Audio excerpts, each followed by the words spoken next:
최근 문재인 대통령이 각 부처의 업무 보고에서 그동안의 정책 실패를 꺼리낌없이 자인하고 있다는 것이다.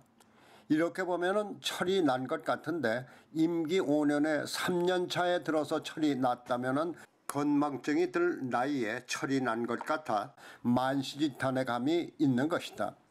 왜냐하면 그와 같은 변화에 대해서 청와대 관계자가 앞으로는 고집을 부리지 않겠다는 의미라고 토를 달았는데 언제 그 나이에 건망증이 도져서 또 고집을 부릴지 모르기 때문이다. 청와대 관계자의 고집론은 문재인 정권의 집권 2년을 잘 표현한 것 같다.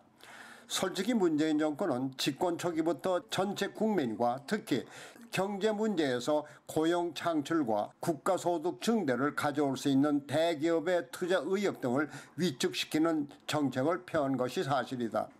그것은 문재인 정권이 외국에서까지 촛불혁명을 칭송하며 촛불을 중심한 세력의 경제 사회 정책에 초점을 맞춰서 앞날을 염려하는 합리적 비판을 외면하면서 고집스럽게 독재에 가까울 정도로 정책을 펴온 데 따른 당연한 결과라고 할 수 있다.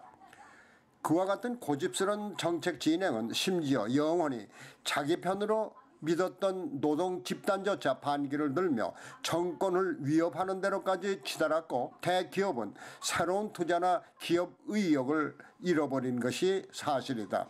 아마도 문재인 정권이 집권 2년 동안 누구의 충고도 듣지 않고 고집스럽게 실현성도 없는 정책 계획을 자기 진영에만 맞춰서 남발해왔지만은 현실의 벽이 높다는 사실과 함께 집권 내내 고공행진을 할 줄 알았던 지지율마저 날개도 없이 추락하는 것을 보면서 뒤늦게 위기감을 느낀 것 같다.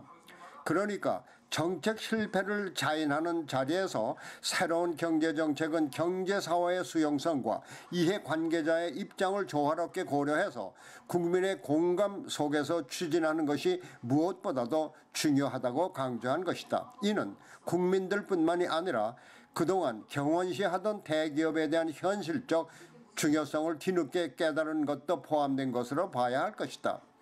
아마도 이러한 정책 실패를 뒤늦게 자인하는 것은 그동안 경제, 사회 문제 등 국내 정책의 실패를 대북 문제, 특히 김정은의 남한 답방만 이루어지면 모두 만회할 것으로 생각했던 것 같지만은 이마저도 철석같이 약속을 지키는 사람으로 지켜세웠던 인간이 약속을 어기는 데다가 김정은과 합의서만 쓰면은 곧 통일이 올 것처럼 변죽을 울렸지만은 시간이 지나며 합의각서에서조차 누수 현상이 일어나면서 예로 군사협정 등에서는 북한의 개정을 애걸해야 할 지경에까지 이르렀다는 것이고 보면은 더 이상 그동안의 정책을 고집하다가는 존폐 문제까지 발생할 수 있다는 위기감에서 뒤늦은 고해성사를 한 것 같다. 물론 뒤늦게나마 그동안의 불필요한 고집으로 남한을 위기로 몰아간 데 대한 깨달음을 얻었다면 다행이지만은 건망증이 도진다면 문제는 더 심각해질 수가 있다.